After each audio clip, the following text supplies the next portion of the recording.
Queridos amigos, buenas tardes, buenas noches. Soy el doctor Jorge Oblitas, médico internista, y ustedes están en Doctor O. Hoy nos acompaña un gran profesional de la neurología, médico neurólogo, el doctor Lucio Balda, con el que tenemos el gusto de conversar sobre un tema importantísimo que es la epilepsia. Doctor, buenas noches, gracias por estar con nosotros. No, gracias a ustedes por la invitación, y para mí es un placer que me permita hacer un diálogo, ¿no? Un coloquio con usted, que es tan importante para nuestra población. Gracias, doctor. La epilepsia es una enfermedad inclusive mítica. Ha cambiado la historia del mundo. Los griegos pensaban que solo los dioses o un dios podía arrojar a las personas al suelo, privarlas de todos sus sentidos, producirles convulsiones y llevarlas nuevamente a la vida. La historia del mundo ha cambiado porque a principios, en los albores de la historia moderna, Julio César, que se sabe que tenía epilepsia, aunque ahora últimamente están discutiendo eso, tenía convulsiones, y justamente antes de entrar al Parlamento le da una convulsión, y ahí es donde aprovechan para acuchillarlo, ¿no? Entonces, si él no hubiera tenido, él hubiera podido defenderse, y la historia de la humanidad en estos momentos sería otra. La epilepsia es una enfermedad que causa convulsiones, y como nos decía, desde los albores de la humanidad se la mitificaba esta enfermedad, porque además era bastante frecuente y es muy aparatosa, ¿no? Tiene muchos síntomas, las convulsiones, la pérdida de conciencia, el tirarse al suelo. Inclusive en la Biblia está descrita como algunas personas se cree que era la epilepsia la que causaba este endemonamiento, ¿no? Que entraban demonios al cuerpo. La ciencia ha avanzado y sabemos que es por muchas causas que ahorita las vamos a ir descifrando junto con el doctor Lucio Balda. Pero antes de entrar en materia, doctor, ¿qué es la epilepsia? Bueno, epilepsia, para empezar, es una enfermedad crónica. Crónica significa que puede permanecer inclusive el resto de la vida. Son una serie de descargas de tipo bioeléctrico que se producen en la corteza y en la masa encefálica, y dependiendo de la localización de estas descargas que provoca una excitación, se mueven ciertas partes del cuerpo. En ocasiones se habla del gran mal, que es el que agarra toda la corteza. Es el cuadro aparatoso que permanentemente vemos en las calles, ¿no es cierto? Es un individuo, una señora, que cae abruptamente al suelo, se sacude, bota espuma por la boca, voltea la vista, y a veces hay inclusive relajamiento de esfínteres, ¿no? Queda en un estado de sopor donde unos minutos, posteriormente recupera la conciencia y se presenta una especie de torpeza mental y excesivo sueño, además de dolor de cabeza. Ese es el cuadro clásico, con mordedura de lengua y todo eso. Ese es el clásico. Pero eso es apenas una parte de la epilepsia, ¿no? La epilepsia puede tener otro tipo de manifestaciones. Estamos hablando del pequeño mal ausencia. Y aquí sí vale la pena ser muy acucioso, porque muchas veces una distracción de un niño, los padres, confunden los padres una distracción en un momento dado al niño con un cuadro de ausencia. Es una ausencia que puede durar segundos. En ese tiempo el padre le llama por el nombre y no responde. Fija la vista por apenas segundos y después recién se da cuenta y responde. Entonces el padre no se da cuenta. Dice, está distraído. Cree que es distraído. Exacto, y esa es una epilepsia del tipo de pequeño mal ausencia. Tenemos la epilepsia mioclónica, ¿no? Donde son pequeños fascículos de los músculos que empiezan a moverse. Y hay algo que hay que considerar bastante. Tenemos ahí las crisis parciales con pérdida de conocimiento y las otras sin pérdida de conocimiento. Se llaman parciales porque solamente sufren crisis parte de los miembros superiores o inferiores o el tórax. A veces hay con alteraciones neurovegetativas donde el paciente solamente siente dolor de vientre y estado nauseoso.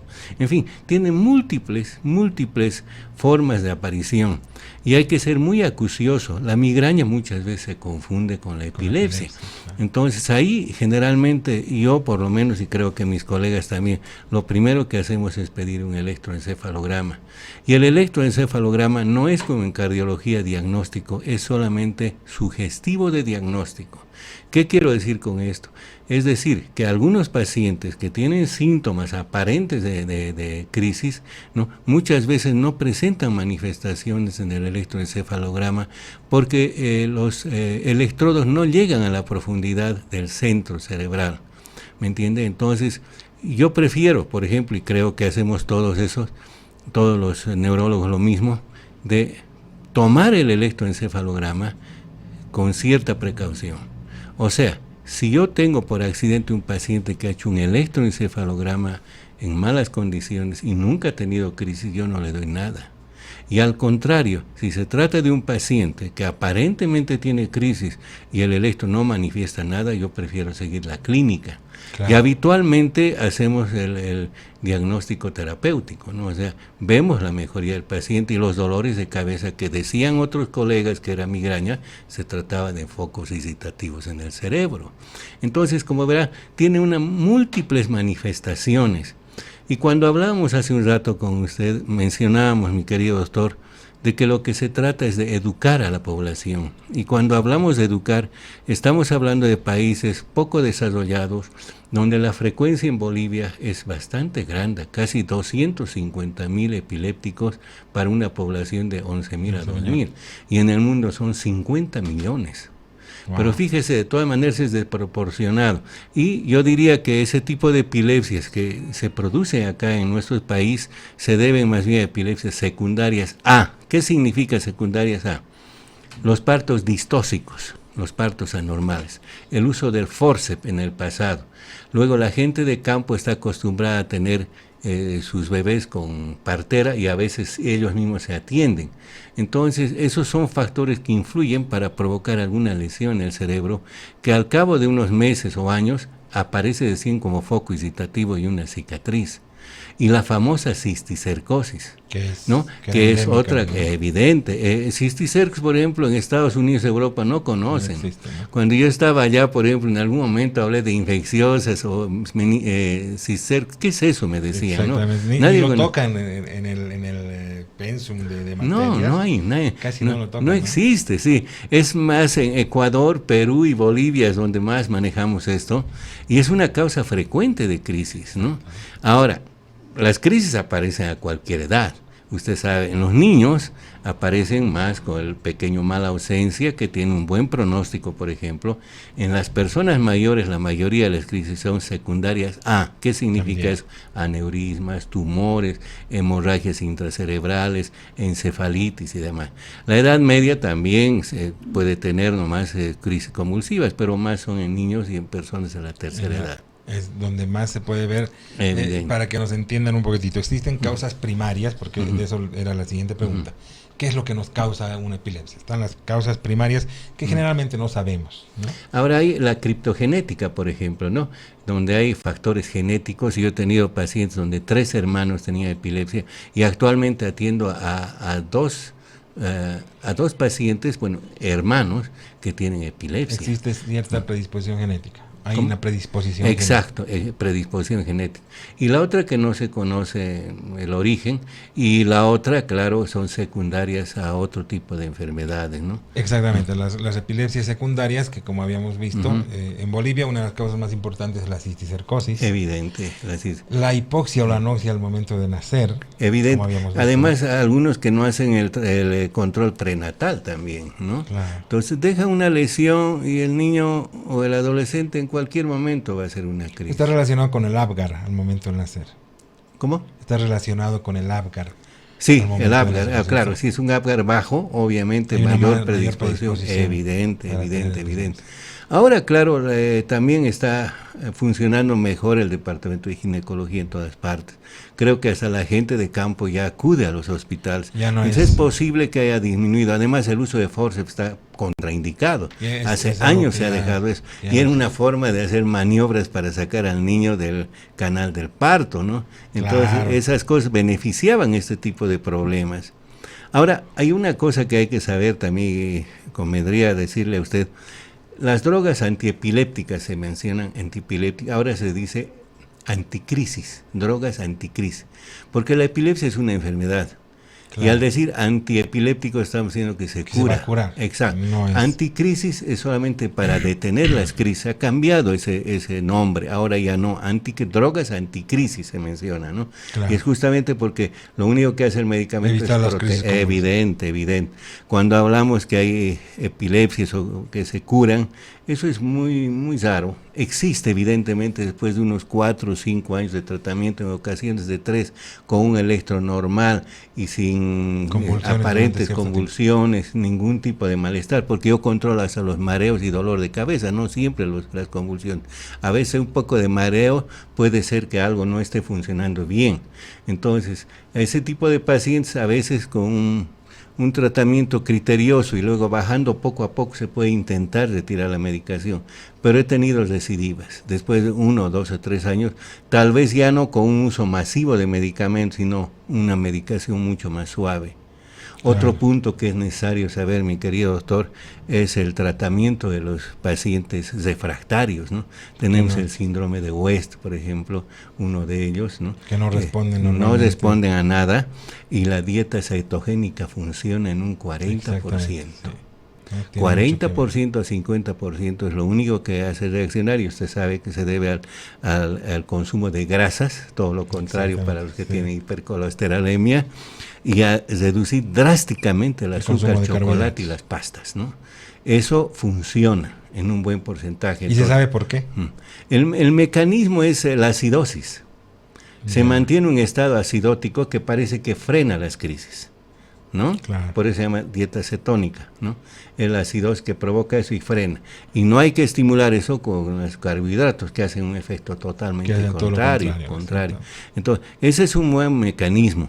Ahora hablamos un poco de la cirugía, que está tan en boga actualmente, ¿no? Las cirugías estereoscópicas. Vamos a hablar de algunas cosas de ellas.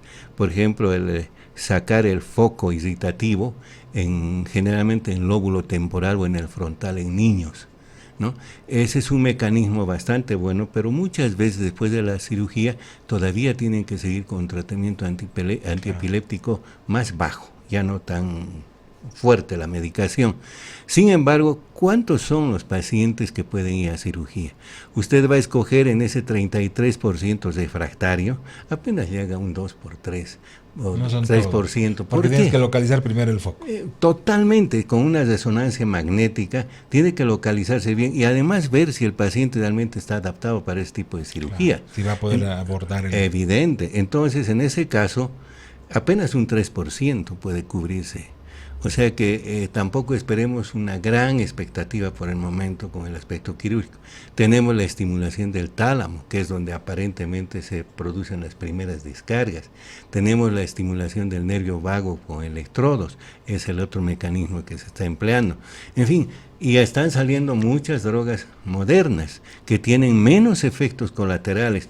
Antes teníamos apenas, imagínese, el fenobarbital, hidantina, misoline, luego entró el valproato de sodio y carbamazepina. Ahí, por ejemplo, también hay que hablar del valproato de sodio. Es un medicamento que en las mujeres de edad fértil no podemos utilizar por las anomalías congénitas que provoca problemas los huesos, ácido fólico, bueno, en fin, es complicado manejar eso, pero a veces me llegan pacientes con un embarazo y con ese tratamiento que posiblemente les he dado cuando estaban adolescentes. Me ponen en un drama. Lo que yo hago es bajar la dosis lo más que pueda de valproato, tampoco quiero retirar, bajo pero con control. No puedo cortar. Si pongo en la balanza, ¿qué es lo más importante? ¿No? Una posibilidad de una anomalía o que se caiga esa señora y provoque un aborto, ¿no? Entonces, y aparte la anoxia con el ataque. Entonces tengo que tomar decisiones, ¿no? Pero ahora hay medicamentos modernos, ¿no?, que están funcionando mejor. Apenas tenemos 2 de ellos nosotros, el Aldilam, no me acuerdo el nombre genérico, y el levetiracepan. Son medicamentos muy buenos, de menores efectos colaterales, y se puede tolerar en una cantidad elevada del medicamento. El medicamento que no ha perdido todavía vigencia es la carbamazepina.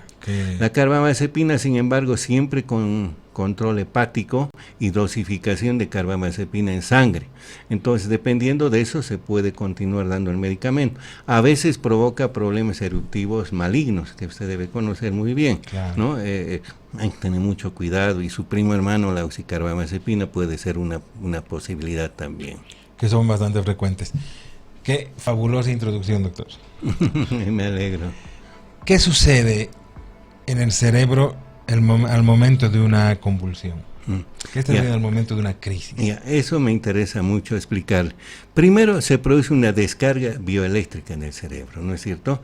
O sea, yo digo, ¿sabe qué? A los pacientes es un terremoto en el encéfalo, les digo, un verdadero terremoto, que provoca tal estímulo intenso, en el caso del gran mal, que es la consecuencia del intenso dolor de cabeza después de haber sufrido la crisis, ¿no es cierto? En ese momento hay un descontrol total. Evidente, miembros superiores e inferiores se contraen, ¿no? Se contraen, el maxilar inferior también presiona sobre el maxilar superior. Claro, hay un movimiento, un parpadeo importante en los ojos, como si el paciente estuviera a punto de desfallecer, bota espuma por la boca, se muerde la lengua, ¿no es cierto? Y a veces hay relajamiento de vejiga, o sea, el paciente se orina.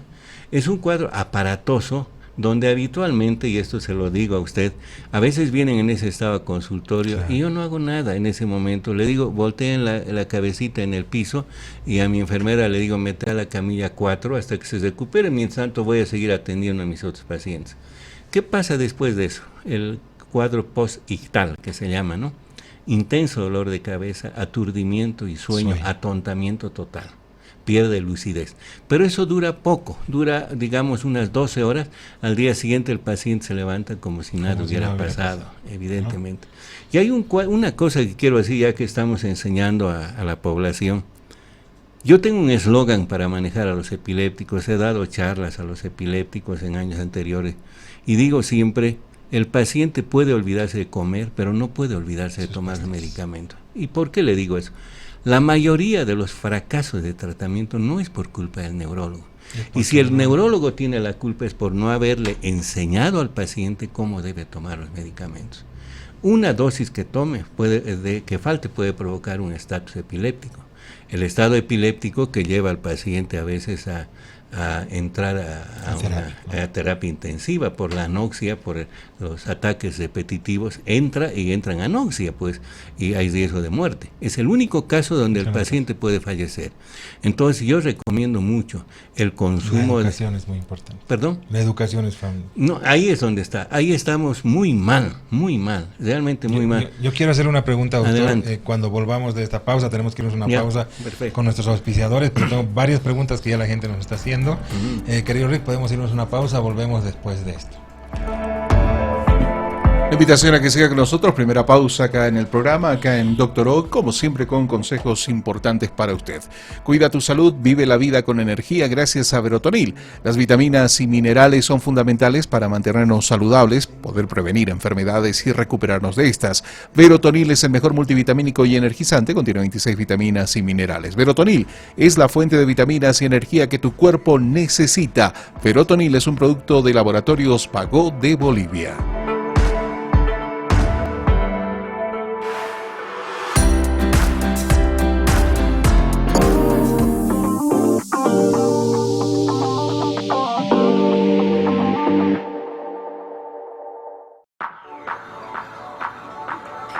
Yo hubiera querido verme así cuando tenía su edad, vieja. ¿Chicas? Adri, Nikki, ¿cómo están? ¿Dónde han estado? Ahí nomás, bien, ¿vos? También, ¿cómo están? Estás súper bien. Gracias. Sí, se te ve súper bien. Gracias, chicas.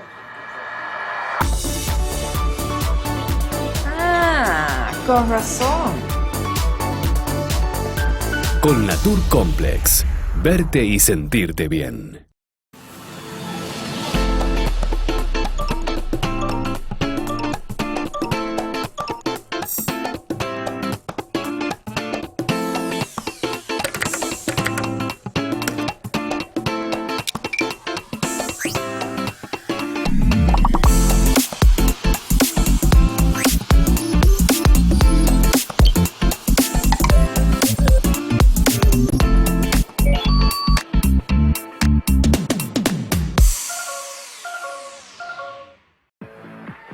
Tai, este vestido te va a quedar perfecto.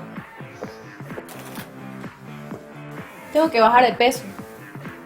Así no voy a ir a la fiesta. Pero toma Formulae, es la solución. Quitarse un peso de encima y vivir de forma saludable ahora es posible. Formoline atrapa el 66% de las grasas consumidas en los alimentos y las elimina de forma natural. Puedes bajar más de 4 kilos en solo 10 semanas de tratamiento. Con Formoline, perdé esos kilos de más y que no vuelvan nunca más. Transmedia, la evolución de la radio. 24 horas contigo. 24 horas contigo. www.transmedia.com.bo.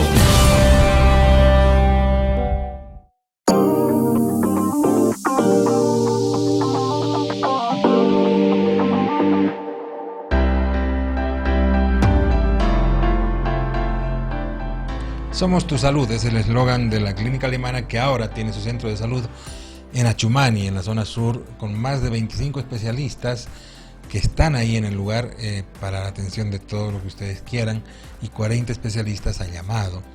Próximamente la clínica alemana tendrá una sucursal en la clínica alemana sur, igualmente ahí en Achumani. Volvemos con el doctor Lucio Balda, un gran neurólogo de nuestro medio, que nos está iluminando con este tema tan complejo que es la epilepsia. Tengo una pregunta, querido doctor, de ahí de la gente que ya nos está viendo, que me dice: si tengo una convulsión, ¿eso significa que tengo epilepsia? No. Una cosa es una crisis, que es una convulsión, y otra cosa es epilepsia.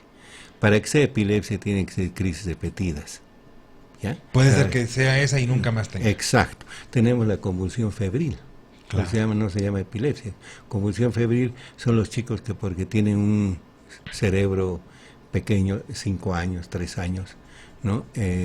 Son intolerantes al calor. Entonces cualquier proceso infeccioso es capaz de elevar la temperatura y provocar crisis. Y ese niño posiblemente no va a tener más, a no ser que tenga nuevamente temperatura elevada. A veces los padres se obsesionan porque están pendientes de que no les suba la fiebre.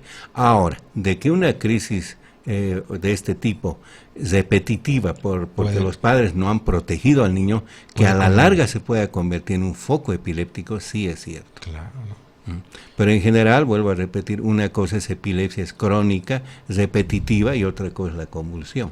De ahí nace el nombre que le dije a usted de los medicamentos, ¿no? Ya no sé, antiepilépticos, anticrisis. En este caso, por ejemplo, no correspondería darle un medicamento anticrisis. Tenemos que ver la causa. Algunos dan como una especie de protección parcial, le dan fenobarbital a veces cuando sube la temperatura, pero yo no estoy muy de acuerdo. Yo creo que es mucho mejor que controlen la temperatura. Claro, por encima de 38 grados ya hay que preocuparse. Además, no solamente puede producir convulsiones, ¿no? Evidente. Es peligroso.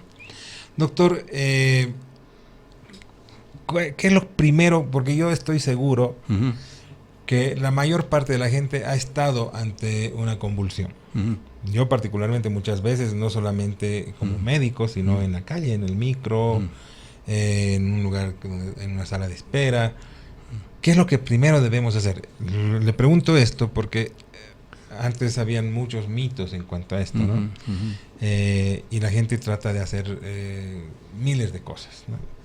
He visto que en el mismo consultorio suyo la forma de la actuación es muy moderada, con mucha inteligencia y con mucha cautela. ¿Qué es lo que debemos hacer si nosotros estamos en la calle y tenemos una persona que empieza a convulsionar? Primero quiero decir una cosa: a veces se ha estigmatizado esta enfermedad.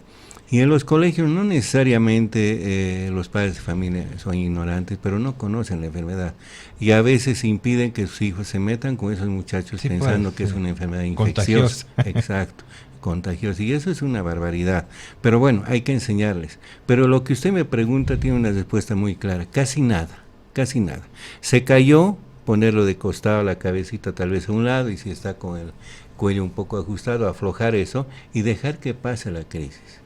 No hacer nada, darle aire, más bien no darle aire en el sentido de ventearlo, no, alejarse de él, dejar que respire. En ese momento no se puede hacer nada, y ni en broma se les ocurra meter los dedos a la boca, pues porque les van a decapitar los dedos. Sí, han habido casos de ese tipo, ¿no? Ahora, en cuidados, por ejemplo, yo he recibido un paciente, por ejemplo, sin un brazo, trabajaba en un aserradero, cayó sobre la sierra de corta madera y perdió el brazo. Y lo que veo muy frecuentemente son quemaduras. Esos muchachos seguramente de niños han volteado una caldera y demás y han aparecido con quemaduras. Es lo más frecuente. Y luego la fractura del tabique nasal porque caen a veces de frente, ¿no? Los accidentes automovilísticos, usted sabe que en Estados Unidos, por ejemplo, está prohibido que un epiléptico maneje un vehículo o que entre a una piscina, porque se pueden ahogar y en el otro caso sufrir un accidente. Entonces, o causar un accidente. Evidente, o causar un accidente en el volante. Alguna vez sucedió acá, que bajando creo por la Cantutani, algún coche se fue contra la pared y lastimó a Resulta gente. que era evidente. O sea que hay que tener cuidados. Y algo más, está prohibido el consumo de bebidas alcohólicas. El alcohol es capaz de provocar por un problema de toxicidad crisis convulsivas, ¿no? Y a veces que llevan a la muerte inclusive. Entonces, sucede algo muy pintoresco, no sé si es pintoresco, más bien alarmante. Al paciente se le dice, sobre todo si es varón, no puede usted mezclar el alcohol con la medicación. Claro. Entonces, hacen caso hasta por ahí, se sienten bien, llega un viernes y hacen otra cosa. Dicen, me ha dicho que no mezcle, entonces voy a tomar hoy día bebida alcohólica, no voy a tomar, y encima voy a trasnochar. ¿No? Entonces, casi con seguridad al día siguiente le va a venir la crisis. Otra cosa que sucede frecuentemente es que el hijo a veces le miente al padre, no toma los medicamentos, oculta el medicamento, ¿no? Y los padres piensan que el médico es el que está fallando, porque el hijo le dice, claro, estoy tomando. Entonces, hay que ser muy acucioso también para investigar, ver esa posibilidad. Yo a veces a los pacientes los aíslo de los padres y le digo, mira, te voy a dar un medicamento extremadamente fuerte ahora y vas a tener que venir más seguido al consultorio. Y recién hablan, dice, perdón doctor, no he tomado, pero no le avise a mi familia. Entonces a veces nos vemos en problemas. Vuelvo a repetir, para evitar que ese porcentaje alto de aparentes de trastornos refractarios o epilepsia refractaria desaparezca o disminuya, es mantener la dosis, pero total. Otros, por el costo, sobre todo los medicamentos modernos, el levetiracetam, entre ellos, o el Aldilam, no quieren perforarse el bolsillo. Pero yo soy siempre de aquellos médicos que primero trato con los medicamentos convencionales, porque trato de evitar ese gasto, ¿no? Claro. Pero en ocasiones no puedo evitarlo. Es que entonces tengo que pedir ayuda a los laboratorios o de alguna manera ver la forma de colaborar con el paciente, regalando algunas muestras para tratar de que solventen un poco. Algunos dejan por la medicación, no tengo plata, no voy a tomar. Y normalmente son medicamentos caros. Evidente. Inclusive el ácido valproico es un medicamento. Sí, todavía. Claro, ¿no? Le hablaba también del ácido valproico que en las embarazadas, pero en los varones se puede seguir utilizando. No hay ningún problema. Claro, en el pequeño mala ausencia, por ejemplo, da muy buenos frutos. Ahí está, junto con el levetiracetam, son los mejores medicamentos para de amplio espectro. Sí. Doctor, ¿cuál es el tipo de epilepsia más complicado, más grave? Las refractarias. En las refractarias son aquellas, como le contaba, el Lennox-Gastaut, el Lennox-Gastaut y el otro que le mencioné. Son crisis donde hay un compromiso mental, ¿no? A veces hay autismo, a veces hay una serie de trastornos de tipo motor que son difíciles de manejar. En ese caso, la forma de manejar es la siguiente: utilizar en principio un solo medicamento, hasta una dosis que llegue un poco cerca a la toxicidad, ¿no es cierto? Claro. Y más o menos uno se da cuenta que está llegando a eso porque aparecen náuseas, vómitos o algunos otros síntomas. Entonces, si no hay una buena respuesta, introducir el segundo medicamento, ¿no? Y si hubiera necesidad de un tercero, yo no he llegado a eso. ¿Sabe por qué? Porque provoca mucho estado de somnolencia. Un día vino un muchacho con 4 medicamentos, era un zombie. Claro. Era un zombie. Le logré bajar a 2, no logré controlar totalmente, pero le logré bajar a 2 medicamentos. Entonces no es asunto de dar y dar y dar nomás. Ahora, dentro de ese grupo, vuelvo a repetir, puede haber un pequeño grupo donde se beneficien con la cirugía, ¿no es cierto? Pero son pocos. Entonces hay un grupo siempre de un 15 o 20% que nos hacen parar de cabeza, ¿no? Es complicado. Es difícil manejar. Evidente. Pero más bien que es un tercio, peor sería que el otro 66% estuviera comprometido en eso. La verdad que en ese 66% hay excelentes resultados en la mayoría de los casos. En los otros se logra disminuir las crisis, pero no se logra digamos, quitar la crisis, ¿no? Y cuando hablamos, por ejemplo, de la dieta cetónica, influye inclusive sobre el problema del trastorno cognitivo, mejora el carácter del niño y disminuyen los trastornos cognitivos con esa dieta, aparte de la epilepsia. Ahora, está indicada, tengo entendido, en la epilepsia refractaria. Refractaria. Pero se puede usar en los otros tipos de Pero epilepsia. yo creo que sí, porque no sería, digamos, una ocasión más de hacer algo más por esa persona. Yo a los chicos les digo, por ejemplo, que no consuman dulces, y es lo que más les gusta, ¿no? Sí, pues. Chocolates dulces, eso es lo que más Es lo les que más encanta, les es encanta, complicado. ¿no? Y a esa edad es bien difícil, Exacto. ¿no? Ahora, otra cosa que habíamos mencionado hace un rato, a veces migrañas son crisis, porque hay que ver una cosa, no es necesario ver a un paciente con ese cuadro aparatoso. Si yo veo a un paciente, por ejemplo, y a veces no se dan cuenta, tiene dolor de cabeza intenso, y usted lo interroga, porque el paciente a veces no le dice, No cuenta, ¿no? Dice, ¿alguna vez no ha movido un poco el brazo o la mano? No, dice, sí, me acuerdo, alguna vez me viene así. Y no le viene después de eso dolor de cabeza. Así, dice, sí. Son crisis, y tal vez epilepsia. Y le digo, más o menos en un 20% de los pacientes tratados con como migraña, aparecen zonas de irritación cerebral. Menos que hay. Porque una migraña no tiene un electroencefalograma patológico. No, definitivamente no. Pero también hay una combinación de migraña y epilepsia. Que muchas veces están juntas. Exacto, Yo veo muchos casos de exacto. eso, ¿sí? Entonces a veces hay que utilizar también algo para la migraña. Y en la migraña, que es un campo que no lo estamos tocando, juega mucha importancia tiene la dieta. Sí, La dieta. totalmente. Yo llamo a una serie de alimentos disparadores del dolor de cabeza, ese es el nombre que les he puesto. Exactamente. Y los migrañosos sabemos qué alimentos, ¿no? Sí. Yo soy migrañoso. Ya ¿no? ve. Y a mí me produce migraña el vino, por ejemplo. Es definitivo. Todos los nitritos, las cosas más ricas, el queso. Pero dígame, los embutidos. imagínese cómo está el francés, que le gusta el vino, le gusta el queso y le gusta además las otras cosas que son carnes frías y Claro, cosas. Eso los es embutidos. parte importante de su vida. El migrañoso está arruinado ahí, ¿no? Y los chocolates y Y todas los esas chocolates. cosas. Yo les presento una lista y les digo, peguen en su refrigerador y no tienen que consumir, ¿no? Mejora bastante. Yo diría, inclusive, me voy a arriesgar a decir que se puede curar solamente con dieta. Claro. Arranco con un tratamiento médico que es el naproxeno y utilizo la flunaricina o la mitritilina, después voy retirando y le dejo solamente con dieta. Le digo, este es un tratamiento compartido, la mitad tiene usted en sus manos y la otra mitad la tengo yo. Yo me voy a retirar y usted solo tiene que aprender a defenderse. Es la forma como manejar. Exactamente, ¿no? Y es interesante porque, como decía el doctor, inclusive hace mucho tiempo había la teoría de que la migraña era un tipo de epilepsia. ¿No? Se manejaba mucho eso, ¿no? Exacto. Porque existe una parálisis también del intestino, no se pueden metabolizar y absorber los medicamentos, entonces se manejaba mucho la teoría, inclusive hay algunas escuelas que lo manejan y lo tratan como un tipo de epilepsia, cuando en realidad se sabe ahora que estaban juntas, o la migraña y la epilepsia, o era una epilepsia. Y no una Evidente. Y usted sabe que ahí lo que se hace es dar medicamentos y va a términos paralizadores de la contracción vascular, Claro. y luego darle el naproxeno como una especie de antiinflamatorio del edema perivascular. Ese tratamiento funciona muy bien en la mayoría de los casos, pero más dieta. Si a mí me dejan abandonado con mi tratamiento y el paciente hace lo que quiere, fracaso. Definitivamente fracaso. Nosotros, yo tengo un centro de medicina hiperbárica y hemos hecho grandes avances, hemos visto grandes casos en las migrañas, funciona muy bien la medicina hiperbárica. Pero una de las contraindicaciones fundamentales es la epilepsia. Porque dentro de todas las contraindicaciones dice que el oxígeno es un gran irritador cerebral. Sí.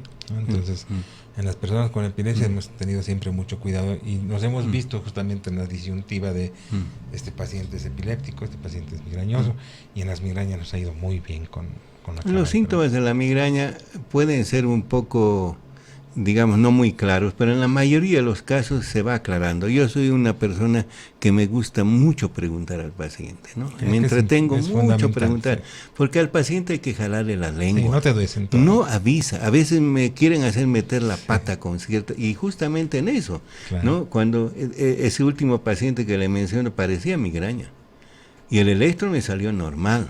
Claro. Pero cuando empezó a decirme que había pequeños movimientos y había, ya al tiro cogí, manejamos la carbamazepina. Y con la carbamazepina. Sí. Tranquilo. Doctor, tenemos que irnos a una pausa, pero tengo una pregunta que me parece importante, que está muy en boga, son las mioclonías a nivel del ojo, que les vamos a contestar cuando volvamos después de estos anuncios, si ese es un tipo de epilepsia. Volvemos con el doctor Lucio Belda después de estos anuncios. Tenemos la reciente pausa acá en Doctor O. Como siempre, antes de estos consejos, que le voy a dar en minutos nada más, es importante que usted tome nota de que estamos en las redes sociales, principalmente en YouTube. Usted ingresa a nuestro canal YouTube, Transmedia Bolivia, busca Doctor O y ahí tiene los programas que han sido emitidos durante el 2022 y bueno, lo que va de este 2023. Los invito a que puedan revisar y obviamente disfrutar nuevamente algún tema en especial que usted quiera revivir. Nos vamos a la pausa con este consejo siempre importante. El mejor regalo para ti y tu familia es el bienestar.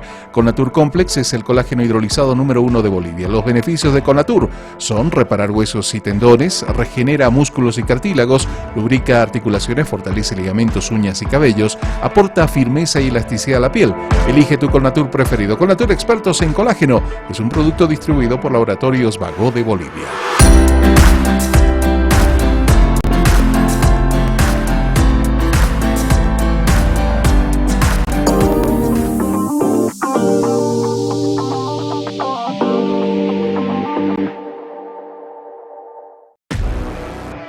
Para lograr un objetivo, se necesita fuerza.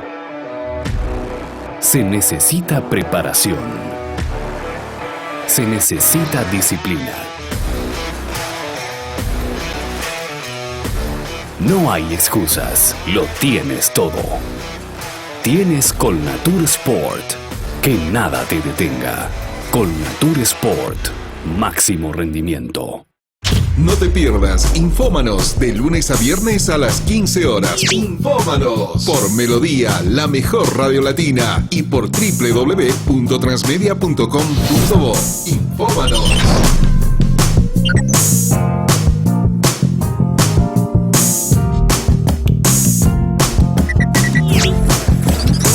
Infómanos.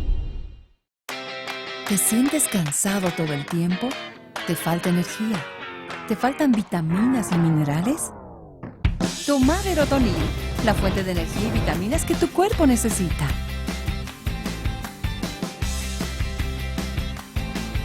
Verotonil, activa tu energía. Síguenos por www.transmedia.com.bo. 24 horas contigo. Transmedia, la evolución de la radio.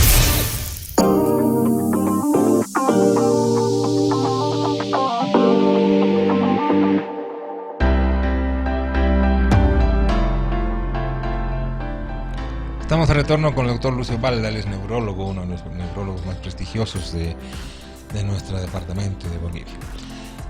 Tengo algunas preguntas que ya nos está haciendo la gente. Una de ellas, antes de irnos a la pausa, era: doctores, buenas noches, me está latiendo el ojo mucho, tiene como convulsiones, dice. ¿Eso es epilepsia? No. Eso se llama espasmo facial o blefaroespasmo en otras ocasiones.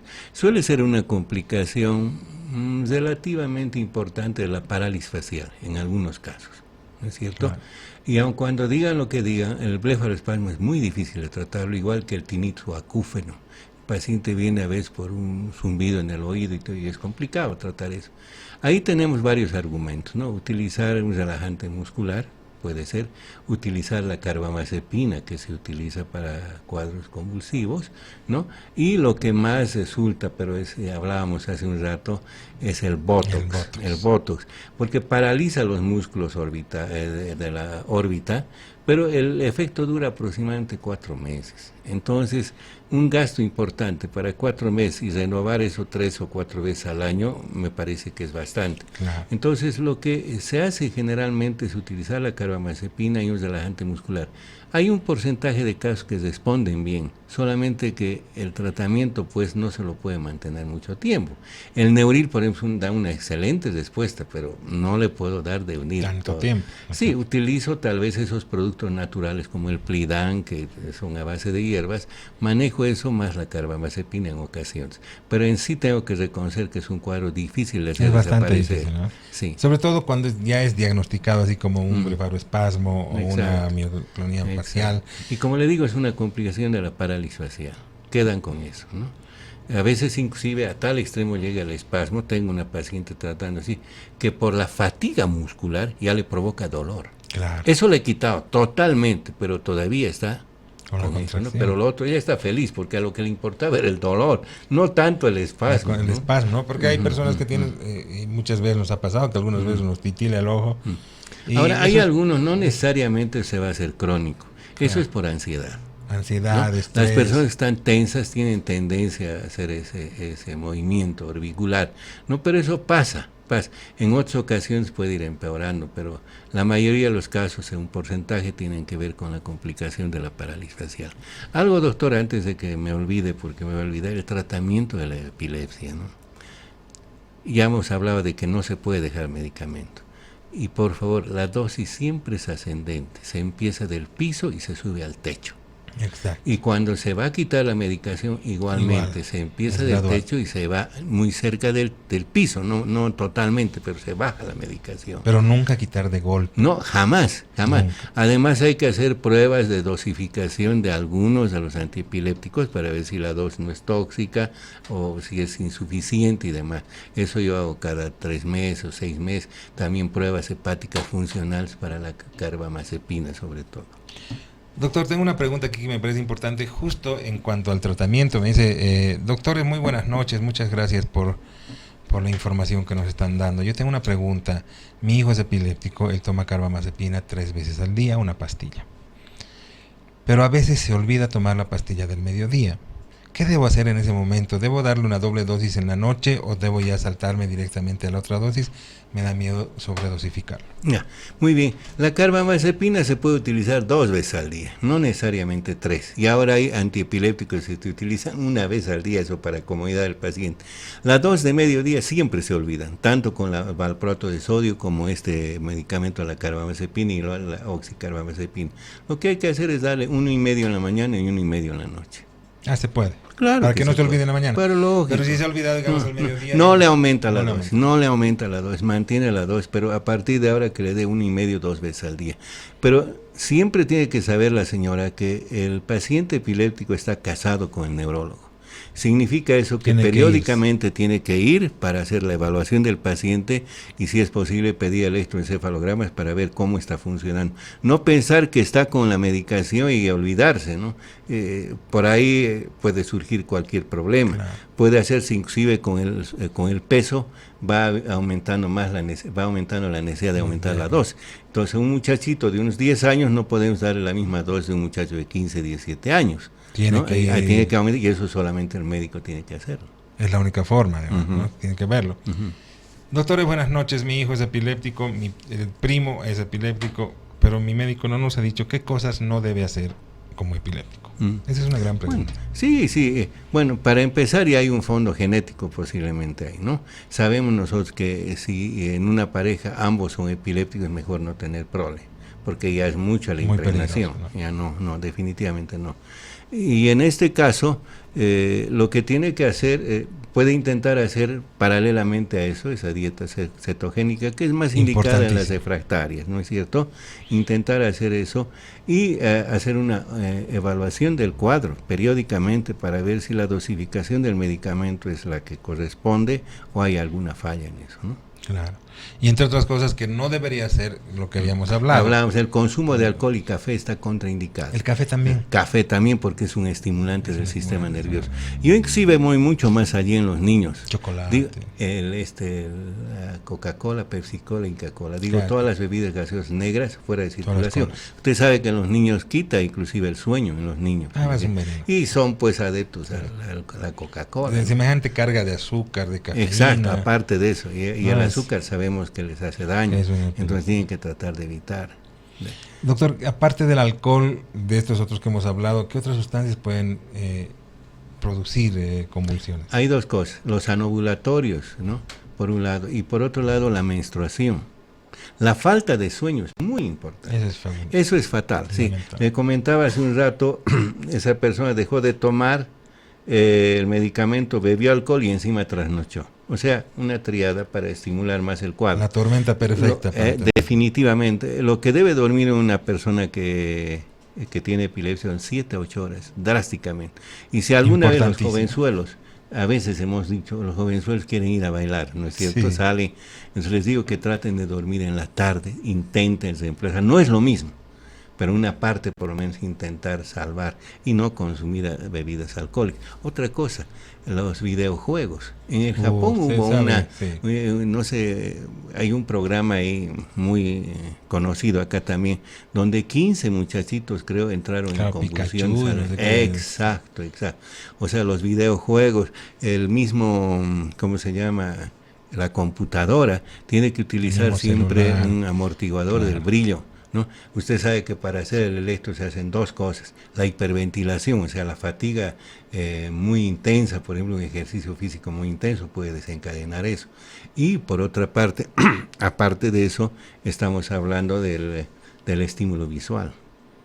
Como que hasta ahora, ahora ya justamente a raíz de eso, los videojuegos y muchos programas tienen una advertencia. Entonces, esto les puede producir convulsiones. Porque que hay dos factores.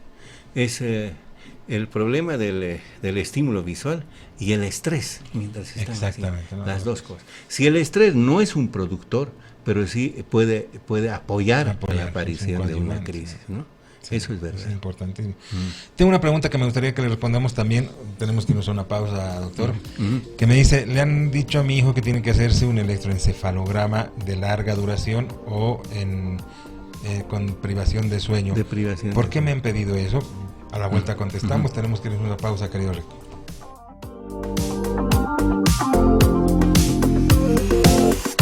Última pausa acá en Doctor O. Últimamente el clima mejora y todos queremos vernos bien, estar saludables. Ahora esto es posible junto a Formoline. Formoline es un producto de origen natural que actúa atrapando hasta el 66% de las grasas consumidas en los alimentos y las elimina de manera natural. Con Formoline perdé esos kilos de más y que no vuelvan nunca más.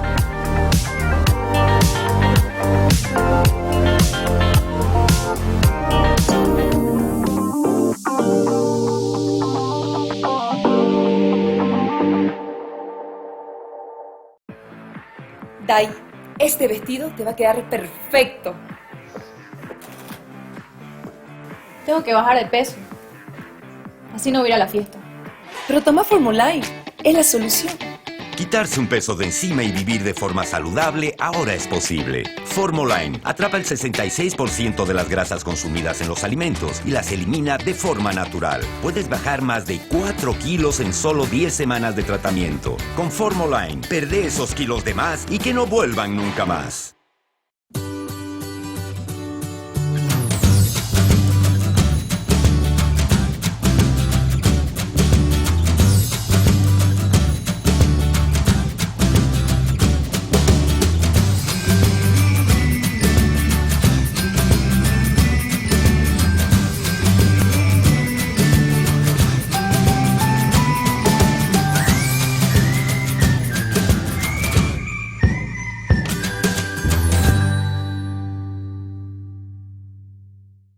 ¿Cómo es? ¿Un partidito?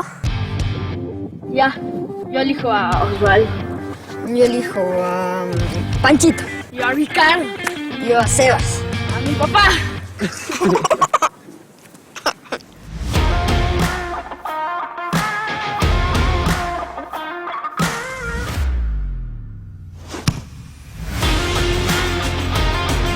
Que nada te detenga.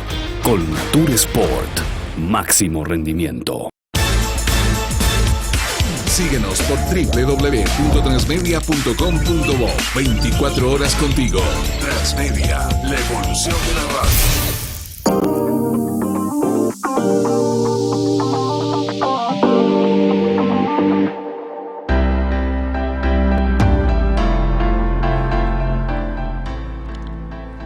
Volvemos con el doctor Lucio Balda, él es neurólogo y estamos hablando de epilepsia. Y nos está quedando cortito el tiempo, así que querido doctor, le ruego que hagamos otro programa para seguir hablando de estos temas importantes. Está bien. Me habían preguntado que los tipos de electroencefalograma y por qué se los usa de distinta manera. Sí, cuando no encontramos, no podemos pesquisar en un electroencefalograma habitual, donde se hace una privación de sueño no total, o sea, más o menos se le dice al paciente que duerme 8 horas, que duerma 5. No es suficiente eso para encontrar defectos en el electroencefalograma, se hace la deprivación de sueño, justamente es lo que provoca la aparición de ondas anormales. Igualmente la hiperventilación y la estímulo visual. Son las 3 cosas que hacemos para provocar que aparezcan las crisis registradas en el electroencefalograma. Entonces, esa es la causa por la que se hace. También se hace electroencefalograma ambulatorio, el ácido de Holter, cuando es mucho más difícil poder detectar, digamos, el lugar donde está la lesión. Y creo que eso es mucho más pertinente, inclusive en aquellos pacientes que se van a someter a cirugía. Y obviamente, porque pueden tener la convulsión en el momento de la cirugía. Pero lo ideal, lo normal es, por ejemplo, es pedir un electroencefalograma normal. Que es sí, o sea, con privación parcial de sueño, y además el cabello tiene que estar lavado. No se puede poner acondicionador, todo eso, porque a veces impide que el electrodo funcione bien en el cuero cabelludo, ¿no? Son datos que se les indica al momento de hacer evidente, siempre le tiene que indicar. Junto con el electroencefalograma, ¿hay alguna otra prueba que se pida para...? Bueno, yo pido cuando se trata de un primeras convulsiones ya definidas como epilepsia, si es que así fuera, pido una tomografía. Es importante, ¿no? La tomografía me va a descartar las anomalías secundarias que provocan epilepsia, tumores, aneurismas, cisticercosis, todo eso, ¿no es cierto? Porque un cisticercos calcificado igual provoca crisis. Está muerto el parásito ese, pero evidentemente ha dejado un espacio que no debería ocuparlo, entonces irrita permanentemente al cerebro. Tengo que aislar esa zona del resto del cerebro para que no provoque descargas. ¿Laboratorios? Laboratorio no nos va a definir mucho, ¿no es cierto? A no ser que estuviéramos buscando la cisticercosis, en ese caso se hacen algunas pruebas como el que se maneja, ELISA, la prueba de ELISA, ¿no? Para detectar algo. No es ayuda, más importante. Además, cuando pido una tomografía y veo que está normal, ya no pido más. No pido más. Pido los electros, y por lo menos 2 o 3 veces al año, lo que fuera necesario. Por ejemplo, un paciente que a los 2 meses no logro controlar, vuelvo a pedirle el electro porque eso me va a guiar un poco. ¿Y hay cambios en el electro después del tratamiento? ¿Se puede ver sí, generalmente después del mes y medio aproximadamente ya empiezan a aparecer, antes no. Si yo le pido muy pronto no va a aparecer nada, va a seguir habiendo la zona de excitación. Pero después claramente hay cambios y eso me permite a mí no quitar la dosis, sino reducir la medicación. Entonces trato de buscar un equilibrio. Yo les digo al paciente, su epilepsia está acá y le estoy dando este medicamento. Voy a tratar de bajar a un nivel por encima de la crisis y a mantenerlo ahí. Porque es difícil saber si le estamos dando mucho o no, aún si hubiera cedido la crisis. Entonces busco un nivel. Si yo veo que bajando un poco hay náuseas o hay dolor de cabeza, subo nuevamente y mantengo ahí. ¿No? Es una forma criteriosa de ver hasta dónde. Porque no es asunto de decir tome 4, tome 3 y olvídese del asunto. No es así. No hay que controlar eso. Eso es artesanal, como decíamos, ¿no? Es evidente. Poner, quitar, manejar de manera. Por eso le dije, el paciente está un poco casado con el médico, ¿no? Tiene que andar siempre pegado a su médico porque para evitar cualquier cosa. ¿No? Sí. Pero de que se controla muy bien, eso es cierto. En el 66% aproximadamente hay un buen control. ¿Es una enfermedad invalidante? No de principio. Hay que darle justamente con esto calidad de vida. Pero claro, si tenemos a un paciente que no está controlado, que no ha recibido, primero que aumenta su estado de ansiedad, que puede ser un factor desencadenante. No está de más a veces, y yo utilizo en algunos pacientes antidepresivos, sí, utilizo. Es de captadores de serotonina asociados al tratamiento y me da buen resultado. Que además, si mal no tengo entendido, las personas con epilepsia tienen cierta componente de personalidad especial, ¿no? Sí, ligeros trastornos psiquiátricos. Son muy adhesivos. muy pegajosos, en otros casos son muy Aprensivos. verborreicos, aprensivos. O sea, evidentemente, no se quiere reconocer, pero hay una personalidad epiléptica, hay algo de eso, ¿no? aunque hemos discutido algunas veces de Para eso, no, pero decimos que tal vez no. Para no estigmatizar, sobre todo. Exacto, exacto. Pero, es que tenemos que tener pensar que es un paciente que sabe que está enfermo. Claro. Es suficiente argumento para que se sienta mal. Mucho más si se le dice que es una enfermedad crónica, no es como una gripe que le damos una tableta y se mejora. Tiene que él saber cuidarse y para eso tiene que mantener un tratamiento de manera indefinida. Es la primera pregunta del paciente. ¿Cuánto tiempo voy a tomar? ¿No? Le digo, no, por favor, tiene que tomar mucho tiempo. Pero ¿acaso no se me va a curar? Y tengo que decirle la verdad, le voy a mejorar, usted va a estar bien, pero tiene que tomar su medicamento. Es requisito fundamental para que usted esté bien. Casi para toda la vida.